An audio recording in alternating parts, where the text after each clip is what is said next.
Video games are an incredibly complex and multifaceted form of media. I'd argue they're one of the hardest pieces of media to actually create as well, and especially at a large scale. So much time and effort going into programming I would never be able to understand. Minute details that most people won't ever notice while playing. And unlike creating a movie or a TV production, there might be huge periods of time where it seems almost no progress is being made, simply due to the amount of facets which need to be taken into account and then perfected. I've been playing games my entire life, and even now I sometimes think to myself if I'm taking them for granted. You might be wondering why I'm prefacing this video like this, but I think it's appropriate considering how far back we're about to go. Most games I've talked about on my channel up to this point have been created during a fairly recent period. High resolution graphics and smooth frame rates, something which is now expected, not marveled at. And of course, as you can see by the title, we're about to methodically go through arguably the biggest, most recognizable and controversial game franchise ever created, Grand Theft Auto. It's a series that's remained consistently present in the public eye, and consistently quality throughout its currently over 2.5 decade long run. So, chill out, sit back and relax. We're about to go on a wild journey.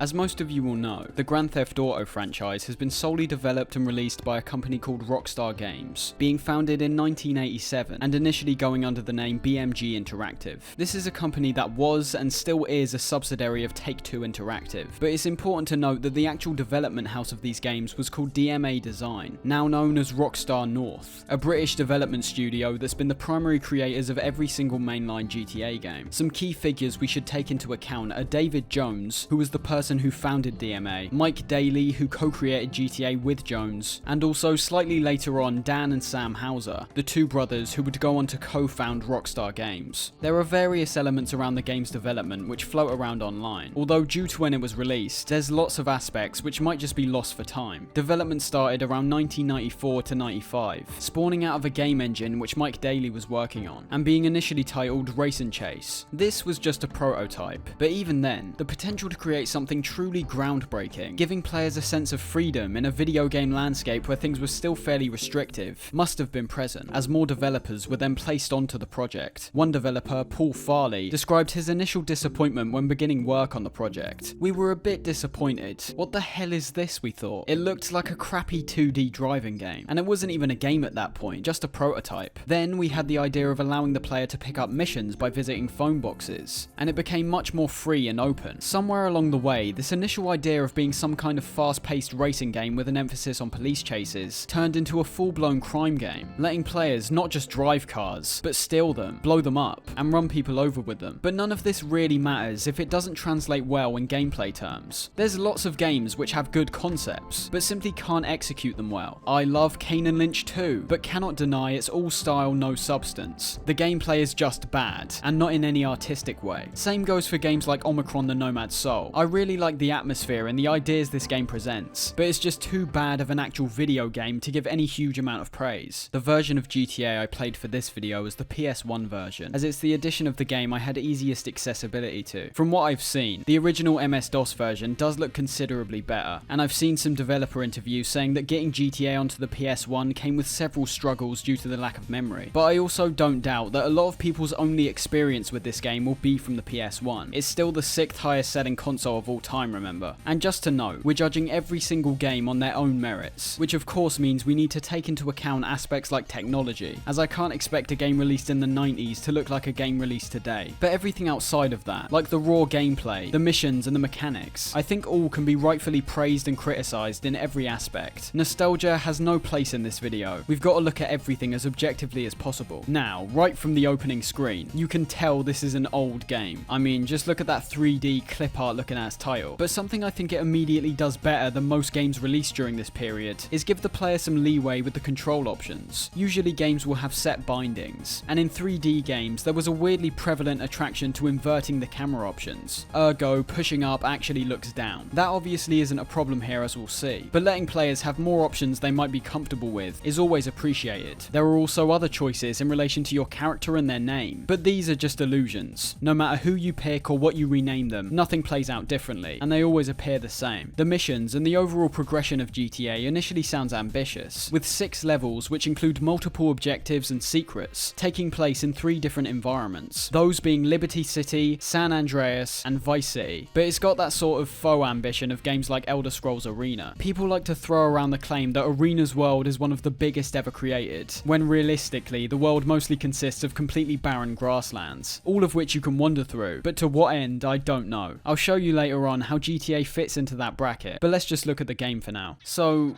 wow. I mean, this is why I had to clarify this is the PS1 version. The visuals in this game are not the best to say the least, but quite distinctive. You don't need sheer fidelity to have a good looking game, and there's many aspects here I don't think look too bad at all. Whether it be the cars, the trees, the buildings, or flashing signs, the colours of the environment really pop. For anyone who's only played from GTA 3 onwards, the most obvious thing you'll notice here is that everything is played out from this top-down perspective, which has its benefits as well as its drawbacks. I just mentioned the environment, but the fact is, it's hard to even see anything most of the time. You're not only looking at graphics which have a fair amount of pixelation to them, but also looking at them from a faraway position. But for a game that's trying to be expansive as well as explosive, and packed with missions, I don't think the bird's eye view is too bad at all. It's different to most games I play, but that also means it'll likely stick with me for a much longer time. I'd have to assume this was simply a technological drawback, as if you look closely at the environment, you'll notice most things are actually rendered in 3D. It's only the camera angle which tricks people into claiming this game's 2D, when it's actually not. These first 2 levels play out in Liberty City, and you'll quickly find the supposedly fast-paced and intense gameplay, which eventually led to DMA getting into controversies, well, somewhat self-inflicted controversies, is not really here. Throughout the game, you'll be spending most of your time in cars, but let's just look at how you function on foot for a second. Straight away, there's something here which has been consistent throughout the entire franchise, and that's the usage of the X button. Whereas in later games, this would be used to simply make you run faster. Here, this is the only way you can move forward, which is fine, but does eventually become annoying after playing for a prolonged period, as you'll pretty much be holding down X 99% of the time. We have tank controls here, which is something I've never really liked, except up and down don't do anything, and left and right turn you left and right, obviously. Your movement is incredibly slow, and you don't have the ability to run, which paired up with the fairly clunky tank controls, does make getting around on foot a bit of a chore. Combat in this game is also very basic, and not all that good, for a franchise that's renowned for the sheer chaos you can cause. In this game, it's like trying to start a fire with some twigs. You really gotta work for it. There's 4 weapons in this game: a pistol, a machine gun, a rocket launcher, and a flamethrower. These are all found in crates scattered around the map, an aspect I don't have too much of an issue with. It can occasionally be frustrating when you want a particular weapon and can't find it, considering the game doesn't tell you where these things are, or what's inside them, but it feeds into the fast-paced arcade style the game's going for, having a constant supply of weapons being fed to you consistently. The boxes do tend to blend in with the background though, which if you're travelling at a high speed might make them nigh on impossible to see, but overall it's not too deep and not too bad. Taking people down is genuinely satisfying, and although I'll sound like a psychopath, you can't deny there's something so funny about chasing down a screaming civilian and popping a cap in him.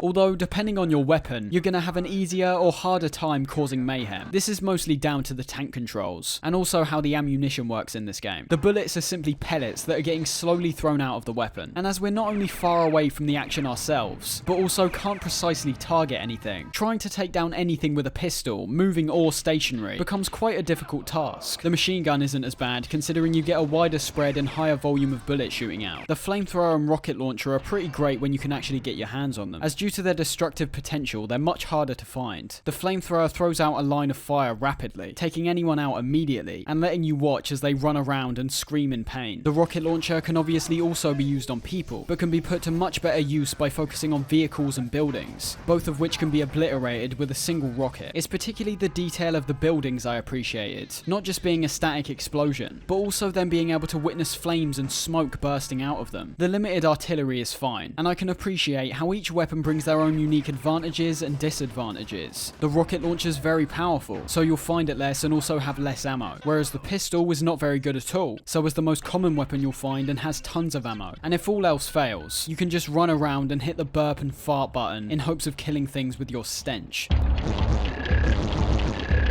Driving in this game is another aspect which has some great positives and major drawbacks. There's a surprising number of vehicles included here, all varying in how they handle depending on what type of car they are. I still think that's fantastic, as considering the period this was made, actually giving these vehicles distinct appearances as well as differing attributes is the kind of attention to detail which would have usually gone amiss. A lot of the vehicles are repurposed in each of the different areas, taking on different variants depending on what stage you're on, but I think that's fine, and even more appreciated considering it further livens up an experience which not only lasts long, but as we'll see, doesn't stray too far from what you're doing right at the start of the game. For a first time player like myself, if you're not used to this top-down perspective, driving will be an absolute chore for the first few hours. As we can't see a fair distance in front of us, crashing is incredibly prevalent, which I never really liked. Strangely, it reminded me of Sonic, a franchise that I've always wanted to like, and admittedly have enjoyed certain iterations, but specifically the original 2D side-scrolling ones. Just like Sonic, GTA's driving has a clear emphasis on moving swiftly through the environment, but as we can't see far enough ahead, you'll be frequently stopped, either by crashing into cars, buildings, and in some occasions just falling straight into the ocean.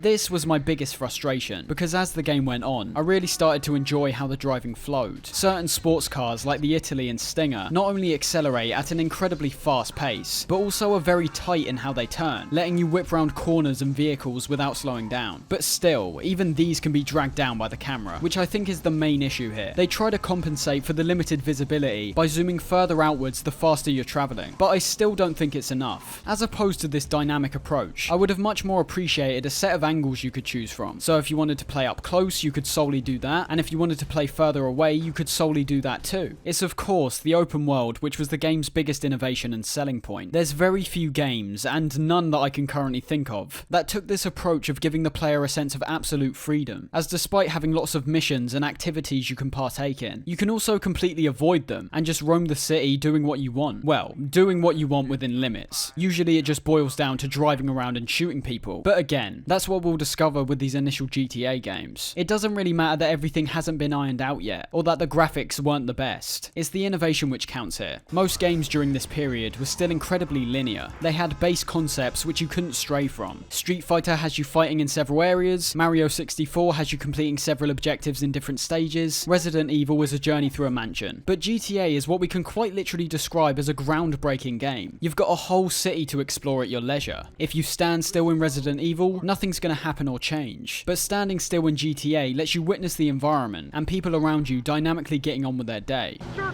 Cars driving past, people walking around. The only thing that doesn't change is the time of day, which I assume was either a technological hindrance or was just an aspect that wasn't considered. Outside of the missions, there are several things you can get up to which actually help towards progressing forward. Essentially, each stage you enter has a target score that you need to reach. In the first level, Gangsta Bang, this is 1 million, which you can acquire in numerous ways. The best source of points, which is really supposed to be money, is completing the phone missions, which you're frequently guided to with the yellow arrow. We'll talk about those in a sec, but you can also get these points by just causing mayhem, killing civilians, ramming into cars, and taking down police, all of which vary in the amount of points they give out depending on how extreme the game thinks these actions are. There's also secret missions which can be found by entering particular vehicles in certain locations, and also rampages, which gives you the opportunity to cause as much havoc with a given weapon. This is fine enough, but if you're actually looking to complete the game like I was doing, it can become an absolute nightmare. This first GTA thrives when you're playing it casually, but trying to reach the end reveals the immensely tedious and frustrating experience of missions. As you progress, each stage increases its target score, eventually going all the way up to 5 million in the final stage Rasta Blaster in Vice City. This is an absolutely insane number, requiring you to carry out a huge amount of missions, all of which can be failed incredibly easily, and all of which pretty much boil down to doing the exact same thing over and over again. You're either stealing a car and putting it in a garage, killing someone, or if you're really lucky, you might even get a mission where you need to follow someone before killing them. Some of the missions towards the end of the game as well go on for absolutely ages, and once again, you're just doing the same thing. I'd say the most exciting these get are when explosions and bombs get introduced, which is admittedly very rare. It's so strange that for a game this based in causing chaos, the objectives don't really reflect that for the most part. For some reason as well, during the start of the game, almost every mission had an extremely strict timer to them, which luckily became less less present as the game went on, but makes the opening hours a chore. I was playing this game through an emulator, and I have no doubt in my mind I simply would not have been able to complete this game without the save states, which you've likely seen me frequently use throughout this footage. There's so many opportunities to fail here. Quite literally letting a target go out of frame for a millisecond could result in failure, which is just as annoying as it sounds. The three areas in this game are once again Liberty City, San Andreas, and Vice City, which, despite all looking visually quite similar, do end up having their own distinct layouts. It's something I found majorly impressive with this first game, and is something that's prolonged throughout the entire series. Even with the lack of visibility, due to the amount of time you'll be spending in these areas, certain parts will almost be ingrained in your mind. For example, in Liberty City, there's a large park in the center of the map, as well as a broken bridge which you can actually jump across with enough speed. These are unique parts that not only make the maps feel more personalized and varied, but also work well in letting the player recenter themselves. This is important considering the game doesn't include any kind of map, which is definitely a strange decision, as they must have known this game was on a much larger scale than most other games around this point. There are some defined differences between these three maps though. This includes the different variants of vehicles, the contrasting coloured roads and sidewalks, and also several areas you'll be returning to frequently, which work as a sort of headquarters. In San Andreas' first level, this is the Chinatown, a location which pretty much gets ingrained into your mind after only a short period, but this stays consistent throughout each of the three maps. Also, something to note for the later games which I found interesting. Every single game apart from GTA 2 takes place in these three locations. For a series that's lasted this long, I was not only surprised at myself for not realising this, but also surprised they've never tried anywhere new, like a European or South American setting for an entire game. We've already talked about the combat, but arguably the most important part of this game might not be the fighting, but escaping. Funnily enough, the idea of GTA didn't just come out of an evolution of race and chase, but actually a glitch which occurred within that prototype. For some reason, a bug occurred which made the police actively attempt to ram your car off the road, whereas they were initially just supposed to pull you over. And this is pretty much exactly what we see in this game. And I've got to be honest, I really don't mind how the police function here. Of course, you'll get the attention of the cops by committing crimes, and depending on how many crimes you commit within a certain time period, the intensity of police will increase. This is indicated at the top of the screen, ranging from 1 to 4 heads, 1 being the least intense and 4 being the most. At level 1, you'll only have 1 police car chasing after you. At level 2, you'll have 2 police cars. Level 3 introduces police roadblocks, where they'll shoot at you with pistols. And finally, level 4 makes police more aggressive, and also replaces their pistols with machine guns. This is fantastic, fitting perfectly into the arcadey nature of the gameplay, and keeping the intensity constantly increasing, making the overall experience more exciting. The police work really well in this game, as they skirt the line between being fairly aggressive and relentless, but also not being frustrating. They'll also employ specific tactics which you can learn and adapt to. These would be things like the roadblocks, which you can bypass by either moving round them, ramming through them, or maybe by turning round and finding another way forward. But there's also things they'll do while in their vehicle when they get the opportunity to, such as swerving in front of you, oftentimes with another police car behind to back them up,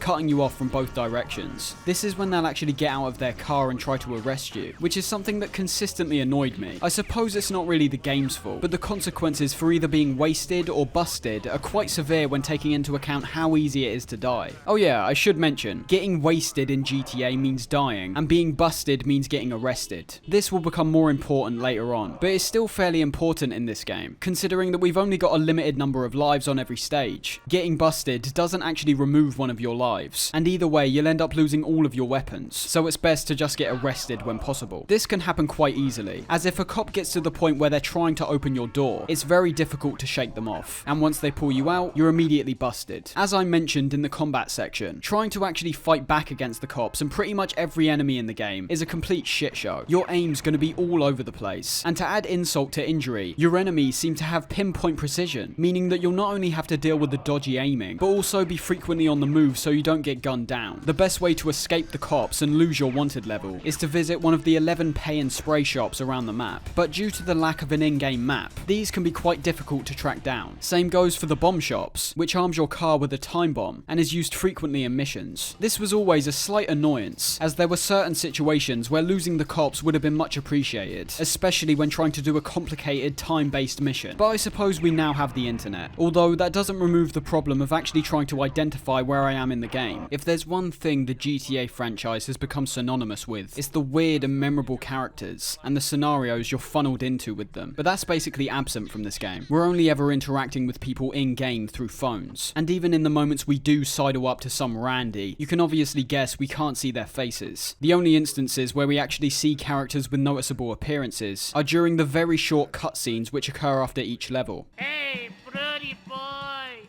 you done real good for me, no? I do like the look of all these guys, but they're just not given enough time to be memorable in any fashion. This is also one of the few GTA games where there's quite literally nobody likable included. Your character's a blank slate, so you can't really attach to them, and almost everyone else that talks to you is insulting you in every other line. I think this is presenting the themes of the franchise quite bluntly, as despite initially appearing like a series where you commit senseless crimes, as the games progress, they actually start tackling quite deep and interesting facets of society. These are essentially absent during this first game, primarily focusing on American culture as a whole through some of the radio stations, as well as just the idea that some random nobody can easily acquire weapons and tear an entire city apart within a matter of minutes. It doesn't particularly matter if they weren't even trying to convey any deeper themes in the game's subtext. The fact is, they're there, and work almost as a base point for the areas which will be tackled later on. The one true issue I have with this game is everything that gets in the way of the experience. Technical issues are many in this game, some of which being unintentional, but others also being baked into the gameplay. Although I didn't mind the perspective, the game definitely needed more clarity in certain elements, particularly the civilians, enemies, and yourself. There's also considerable frame rate issues, which is most likely limited to the PlayStation version, but obviously isn't a good excuse. This became heavily present when getting into more intense car chases, where the frame rate starts to dip down into what I can only assume is single figures. This is considerably frustrating considering that you often have to deal with this while also trying to carry out a mission, some of which include carrying explosive cargo, which can explode quite easily.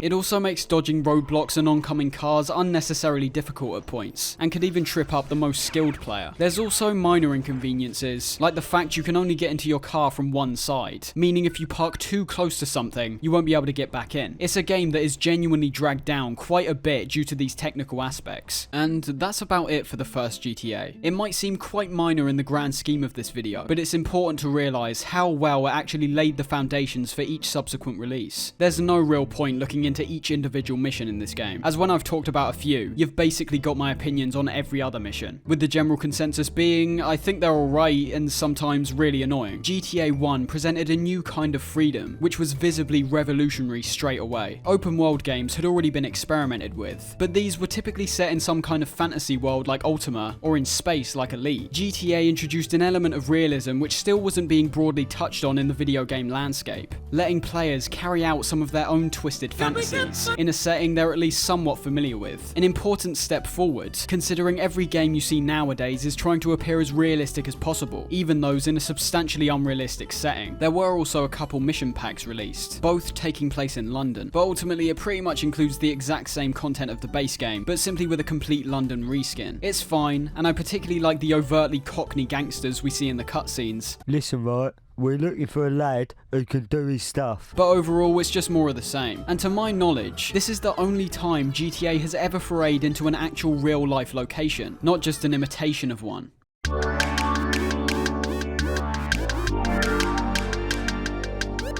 Talking of more of the same, this takes us to GTA 2. Well, I say more of the same, but this game's a confusing one. It innovates in a fair few aspects, but also seems to regress and take away interesting things which were already present in the first game. The intro, for a start, is one of the funniest things I've seen from a game in a while. Tell me this does not look like some kind of Darude Sandstorm music video. This was pieced together from a 10-minute short film known as GTA 2 the movie. It's not very good, and is so all over the place you can hardly tell what's going on, but if you want to watch it, there's many uploads of it on YouTube for you to find. Interestingly, it's almost like they used most of their budget on that opening segment, as everything that plays out after this was slightly underwhelming. First off, there's no more character selection, whereas they could have taken that and added different attributes and unique abilities to different characters. They instead completely strip it out, and simply let you name your character, which also doesn't matter, considering they'll never refer to you by the name you input. Getting into the game, looking at the PlayStation version I was playing showed little to no improvement in graphical fidelity, and in fact elements like your character and the weapons you pick up appear even harder to recognize. Look at this screenshot, for example. If the camera wasn't centered on the character, I think you'd have a hard time trying to pick out where they even were, simply due to the intense pixelation. That being said, I've extensively looked at footage from the PC version, and I can confidently say the graphics in that version do look much better, and are quite a big step up from the first. I tried downloading it myself, but it's such an old game, there's tons of hoops to jump through in relation to frame rates and resolution that I couldn't play it properly. Unlike the first game, they don't throw you straight into the deep end here, instead having a short tutorial to basically explain how missions work in this game. You'll notice straight away that as opposed to the sole golden arrow in the first game, we now have 3 separate arrows, which correlate to 3 different gangs. This is an aspect of the game that sounds interesting on the surface, but ultimately doesn't really go anywhere. Essentially, with these 3 gangs, you can perform certain actions to either get you in their favour or to actively have them hate you. This can be monitored in the top left corner, and as you could assume, the more the bar gets filled up, the more respect a gang has for you, whereas the lower it goes, the more they'll want you dead. This does have some quite interesting consequences, and is genuinely reactive depending on a range of factors. In this first stage, these gangs are the Yakuza, the Loonies, and the Zaibatsu. You'll see each of these gangs hanging around the areas which their arrows point to, although this became pretty confusing for me. Notice the icons in the top left. One's white, one's yellow, and the other's sort of green with a bit of blue. But the arrows are white, which is the Yakuza, green, which is the Loonies, and blue, which is the Zaibatsu. This is super confusing, because none of the icons are actually blue, and the icon with the bluest respect meter is the Yakuza, which is actually the white arrow. This could potentially be annoying if you're wanting to side with a particular gang, as although it's explained in the tutorial, it's not represented clearly enough which gangs are in certain locations. Over time, you'll obviously become more aware of this, but for new players, it's just an unnecessary hindrance. As for the actual effects, some of these might seem substantial, but really aren't, and others might seem minor, but are actually quite clever. Going round and killing members of any given gang will of course reduce your standing with them. This also applies to the missions, where if you carry out objectives consistently for a particular gang, you'll become unpopular with the other ones, which not only makes sense on a surface level, but also works from the angle that these missions are frequently making you tear down one of these opposing gangs. The cool part comes from what happens as a result of this, with any gangs that hate you actually trying to take you down if they spot you around their areas. And on the opposite side of things, gangs which like you will actually give you assistance if you're being attacked by the police or some other enemies. This is a great addition, but nothing too deep. It's cool to have your own personal actions actually be reflected in the game's world and its inhabitants. But looking at the different missions, it's not like you're being locked out of anything special if you pick a certain path. There's 22 missions in this first stage, and no matter who you side with, you'll likely be doing the exact same things as in the first game, just in a slightly rearranged order depending on which gang you pick. These are fine, but just nothing particularly special. So, if the missions are pretty much the same here, what's actually changed? I'm sure you've been thinking that when watching this gameplay, as outside of the updated UI, there isn't many things which truly distinguish this sequel. Well, the performance for one is drastically improved for the PlayStation version. It's much more consistent in how it runs, with significantly less frame rate drops, but the biggest changes are ones that really have to be felt instead of seen. The driving, for example, feels even snappier than the first game, being able to zip round corners with even more speed and precision. In a visual sense, we're still in the top-down perspective, so getting a good look at the environment is still not possible. Despite that, there's some new innovations in the PC version in particular that give the game quite a vivid colour palette depending on the time of day. That's right, exclusively on the PC version, there was a day-night feature. But don't mistake this for a day-night cycle. The only way to switch times is by doing it manually. But I'd say it's absolutely worth it, as some of the environments have such an incredible and distinct atmosphere that rightfully sets it apart from the rest of the series in the best way possible. Doing research on this game, I kept seeing people claiming this is sort of the black sheep of the GTA franchise, which I suppose makes sense in some ways, despite being similar to the first. As I mentioned earlier, this game's set in a place referred to as Anywhere City, and as we reach into the deeper areas of this game, the retro-futuristic style becomes much more obvious. That's right, this game is one step away from being cyberpunk, but goes more in the direction of mixing old technology and architecture with high-tech sci-fi elements. I can see why people would find this intriguing, as GTA's always been a series that, despite not featuring real-life locations, has always grounded its worlds in a distinct and realistic time period. If they're making a game set in the 80s, it's going to reflect how the 80s were in real-world terms, whereas here they get more imaginative, not trying to reflect a world in the past or present, but instead envisioning how the world could look in the future. It actually makes me kind of annoyed how standard the gameplay is, as I would have really liked to experience this world with more interactivity and action. I would have just liked to look at everything close up, which is an aspect I don't doubt the development team also would have wanted, laying the seeds for their next groundbreaking entry. There's also a ton of vehicles in this game, and that's while removing the different variants of cars which were seen in GTA 1. You've got sports cars, trucks, vans, buses, tanks, all of which vary in both size and appearance to create a wide variety of vehicles. This works great in immersing the player into the world, as in real life you're not going to see everybody driving the exact same car everywhere, although I guess guess with the futuristic environment, they might have actually gotten away with that here. This same variety doesn't translate to the pedestrians, however, still appearing as blank slates, with only different coloured clothing and screams distinguishing them slightly. Although there are certain ways the game plays with the idea of people's clothing to let you identify particular threats. For example, all the gangs have coloured themed clothing depending on what their symbol is, making you aware of what people are safe and which ones you should avoid. You'll also find that people in red shirts are often thieves, which the game alerts you about both in a visual and audible sense. Give me your wallet.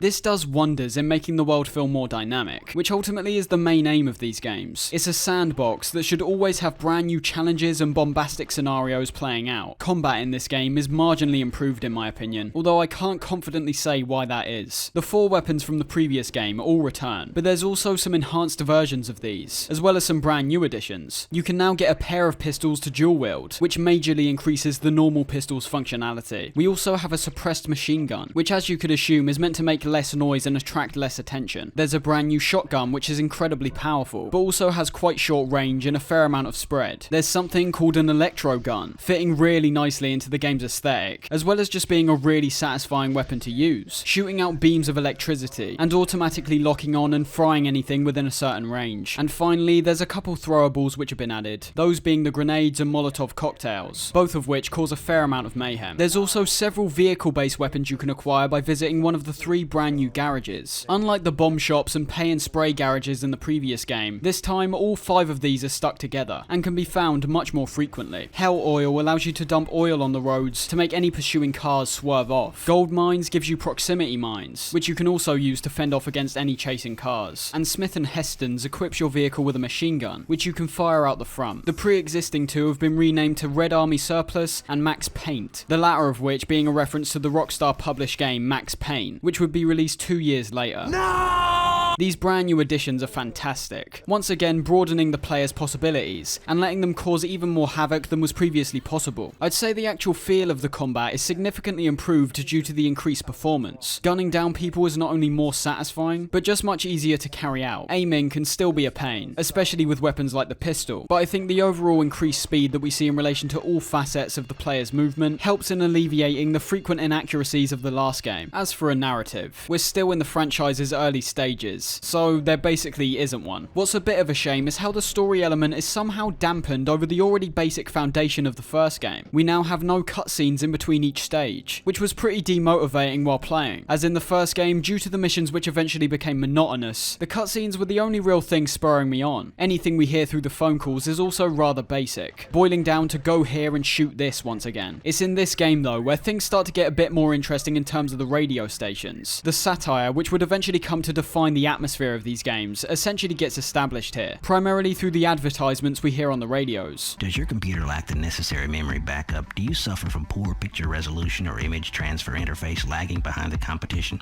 Choose Drive! These implants are not silky milky. Only silky milky implants by Zabatu feel and taste like the real thing. Orgasmo bars of forbidden chocolate sensation. DNA food, shaping tomorrow's adults. They're not subtle in the slightest, but that's why I find them funny. They're so overt in what they're trying to satirize that it becomes funny, with ads for Orgasmo bars and DNA food, as well as a straight up advert for a gun.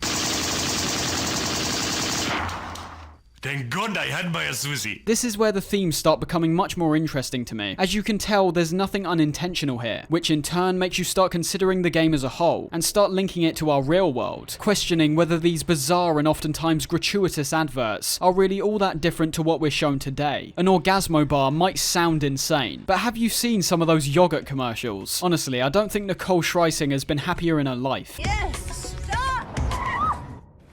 New Muller Corner Chocolate Sprinkles.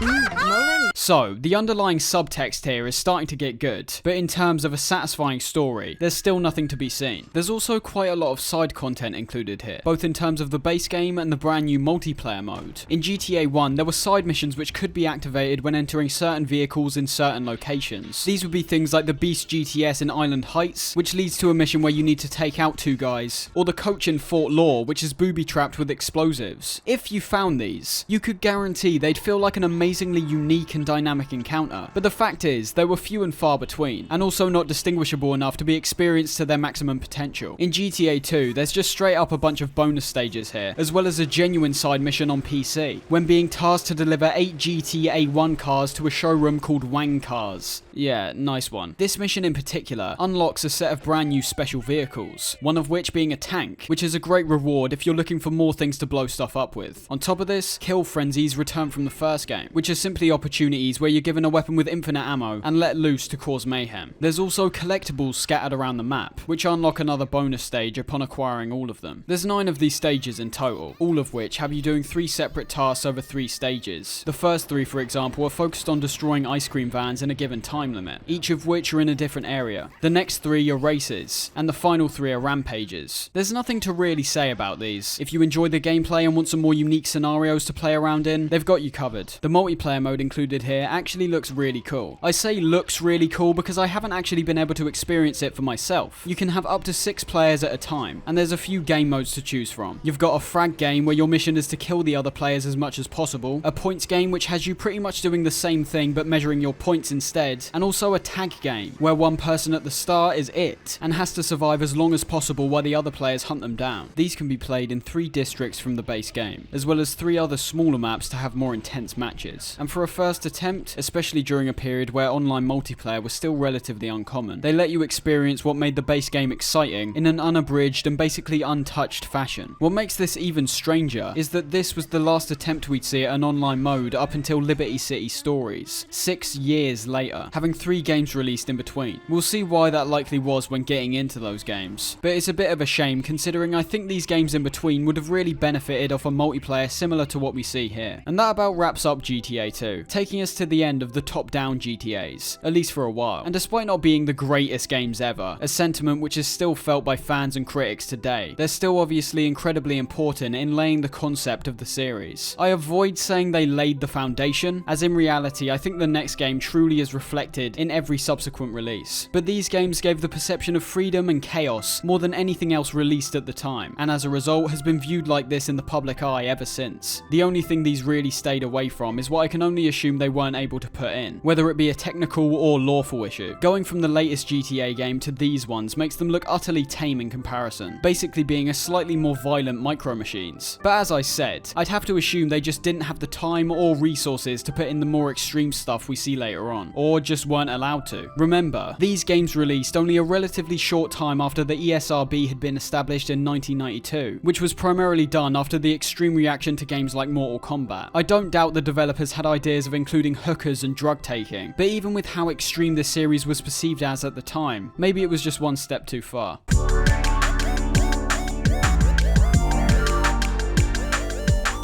Coming into GTA 3, we witness arguably the most groundbreaking, innovative leap in the entire franchise. And there's no better place to start than the start, showing off the brand new 3D engine. This game was made using Criterion's Renderware engine, the developers of the Burnout series. And although it doesn't hold up particularly well nowadays, and to be honest didn't look that great back then comparing it to games like MGS2 and Halo, the graphics were only one facet to consider in this hugely expansive world. And as we'll see throughout the next few games, it's clear to see where the developers' mindsets were primarily at by looking at the graphics alone. They're basic at points, but are held up by great visual design and revolutionary gameplay. It should be noted that from this point on, I'll be looking into every single mission individually, meaning main missions, side missions, and anything extra along the way. No repeats, of course, but I think it's important that we do this in terms of this video alone. I want to analyze every little element as closely as I can, and I believe looking at the missions and how they progress throughout the entire franchise is a very key factor when observing some of the evolutions, some of which have come under criticism, and others which have been praised. This game sets itself apart from its predecessors immediately, not just in a technical sense, but also in the overall tone and how everything's presented. The intro, for example, is very smooth and slick, using these irregular shapes to give you brief glimpses into the world you're about to enter. The music as well is absolutely fantastic, and is a key part of the GTA games, which starts to become very present from this point forward.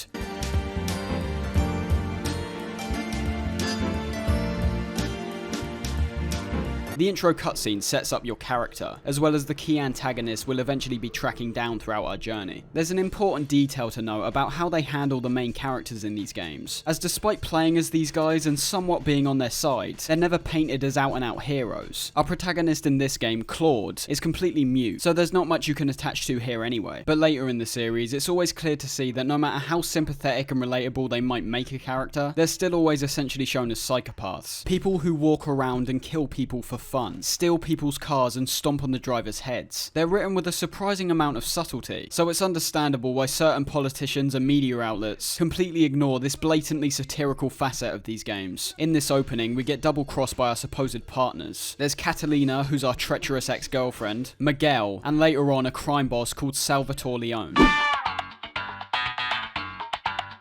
Catalina and Miguel are set up here, and pretty much remain absent throughout the entire game. This does quite majorly dampen the impact of their characters, as they literally show up for the final block of missions, where you've most likely forgotten who they even are. But for a game that's so clearly focused on its gameplay, it's not something to get too annoyed about. Although we end up getting shot here, we cut straight forward to a point where Claude's already been convicted, and is being transported to a penitentiary. This takes us to the first mission, Give Me Liberty, which does a fine job at setting up the environment, how we can effectively traverse it, and some additions which have been sorely needed ever since the series began. The only thing you do in this mission is drive to one place and then drive to another, but it's letting you get used to the driving in general, which I feel was definitely necessary. Driving in this game more than any other was an absolute pain in my opinion. That's not to say you can't pull off some satisfying maneuvers here, but there's a definite lack of tightness and weightiness to almost every single vehicle. Of course, with the third person perspective, it's expected that we can now have more forethought towards where we're going to position ourselves in relation to the traffic on the road. It's innovations like that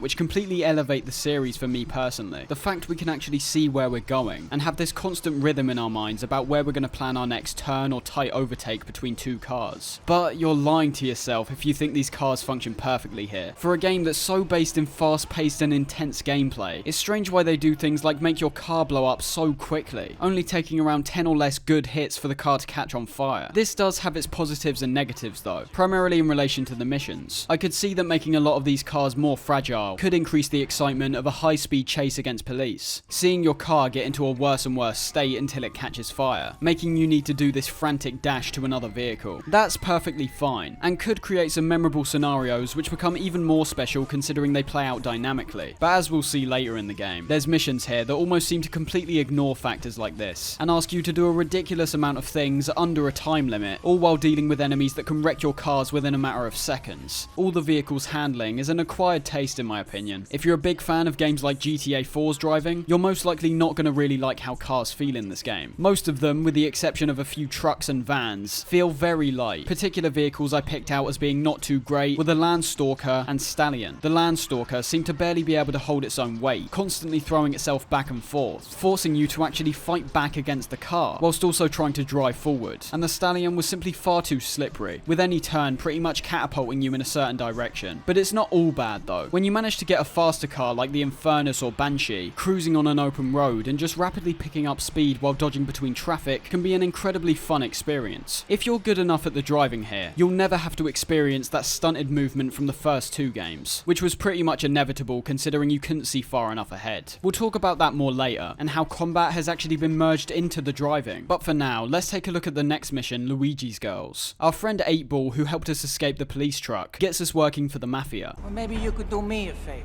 With our first job being to collect a girl called Misty. 2 missions in and we've basically done the same thing twice, which isn't a great start, but still understandable considering they're basically warming players up to the world. In my initial playthrough, it was after this point that I started looking into the game's world more closely. So let's take a look at it for a while. The key elements from the past games are all still here, but have been translated to this 3D world, broadening the scope of everything drastically, and feeling deeply immersive. We've talked about the driving already, but the other key factor is how you handle on foot. This is an aspect I think is so drastically improved from the past games that I have little to no quarrels about how everything handles. You can obviously get out of your car and wander around to your heart's content, which has become much more enjoyable to do, considering you're no longer being burdened by tank controls. The overall movement speed of your character has also been increased, as well as having an even faster sprint button, which lasts a short amount of time before you get tired. Minor details like how Claude clearly appears exasperated after a long period of running are very much appreciated, as they didn't need to be there, but reflect the game's mechanics in a visual sense, which is a nice touch. Despite not appearing hyper-realistic by today's standards, at the time, the novelty of just walking up to strangers and observing their actions was very unique. There were pedestrians walking about in the past two games, but now you can look at them up close, witnessing the different character models and the clothes they're wearing, and you can even just follow them around for a while to see what they're doing. None of the civilians actually have programmed destinations or goals. That's something Rockstar's only introduced in their most recent game, Red Dead Redemption 2. But it truly doesn't matter. It's been designed to give the feeling of a living, breathing city, and I think it's done perfectly. The way civilians react to your actions is also much more believable and varied. If you start firing bullets, they're gonna run away and scream. If you're driving recklessly near the sidewalk, they'll attempt to dodge out the way, or just stand there in fear.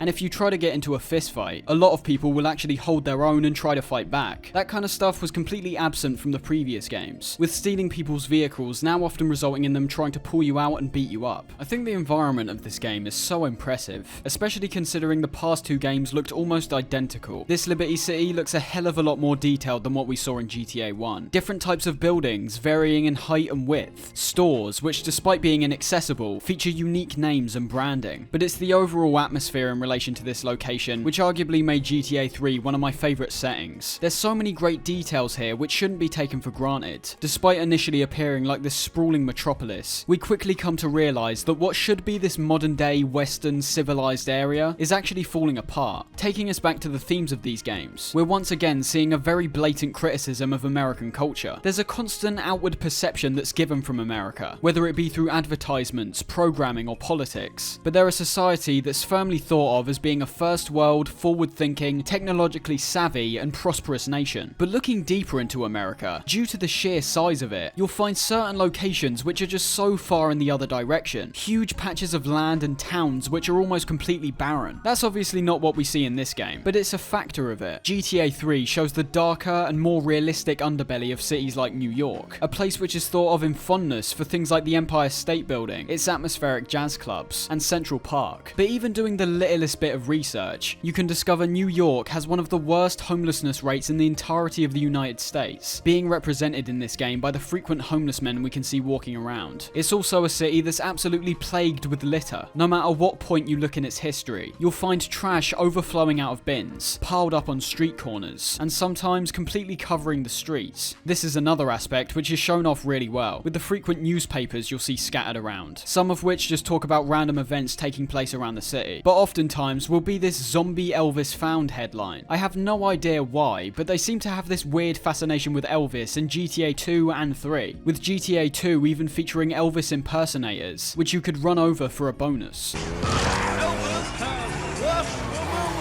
Other details include rusty-looking railways and bridges, buildings that appear filthy, some of which even have their paint jobs peeling off. And one of my favourite discoveries early on was this single street which is blocked off. Finding this alone was more than enough to establish what this game's environment is trying to convey. Everything's breaking down in this city, and the people aren't noticing it, simply because they've been living with it for so long. And there's a uniqueness to that in this game. Because you're a blank slate, you can pretty much put any backstory onto this character and live out your fantasy. You could just be doing crime for fun, or you could imagine it's an active rebellion against the system that seems to be keeping so many people down. I'm not saying the game encourages you to do this in any way, but the fact is, in this game, you can project some of your own motivations onto this voiceless character, something which disappears directly in the next game after this. The next few missions made me realise how these opening objectives pretty much mirror what we saw in GTA 1 and 2. We have a delivery mission, another delivery mission, and a mission where you blow someone up with a time bomb. Don't Spank My Bitch Up does introduce combat to the player, if they haven't already been fighting out in the open world by themselves. We're given a baseball bat, with a brand new addition to this game being melee weapons. Before we could only punch, and it was pretty much useless considering how long it took to take someone down and how slow the actual punching was. In GTA 3 we only have the baseball bat, but the melee weapons get expanded as the games go on, and they pretty much work exactly how you'd expect, just like punching but with added lethality. Even the punching has been improved, however, letting you pull off combos by continually hitting. They've also added the ability to kick, so if someone gets knocked on the ground, ground, you can stomp them out before they get back up. This kind of stuff is great, but is the type of content that would land it in hot water with certain publications, as it does crank up the violence quite a bit, with dead bodies remaining on the floor with pools of blood being created around them, which I should mention also features a nice detail where you can walk through this blood and in turn have bloody footsteps for a while. Drive Misty for me is quite literally a delivery mission, so nothing really special there. But we do get introduced to the character Joey Leone at the end of this, who we then start working for shortly after. This takes us to Mike Lip's Last Lunch, which is basically a one-for-one conversion of the bomb shop missions. All you need to do is steal Forelli's car, take it to a bomb shop, and put it back in place. Although there's once again an added layer of depth, which makes not only the missions, but the world feel more fleshed out. The bomb shop, for example, was known as 8 Balls, linking back to our friend at the start of the game, and showing us that he's actually in charge of the shop. There's also the element of the car's appearance which we need to consider, which can be annoying, but ultimately is a positive in my opinion. Forelli would obviously be suspicious if he came out of the restaurant and his car was trashed, so if you even make a dent on the car, you'll need to take it to a pay and spray. This adds another facet of realism into the world, something I think the developers felt they could finally get away with due to the more precise positioning you can perform in this game. But at the same time, due to how quite literally a little tap could possibly result in any given side of your car appearing wrecked, there's a possibility for frustration here, especially with the timer being active. I've never been a big fan of the destruction of cars in these earlier games, which I can't deny is most likely because I've been spoiled by the hyper detailed destruction in the later games. There's just no real subtlety here. As I said, if you brush the side of your car just a bit too hard, the entire side will then be caved in, with the windows appearing smashed. Same goes for the front and back, where either the bonnet or trunk will be crushed, and will eventually fling off after enough hits. It's fine enough, and I'd say it'd still be fairly impressive when the game came out, but it's a small aspect that I don't think has aged that well. Seeing Forelli slowly walking down the steps and getting into his car before immediately exploding is still funny though.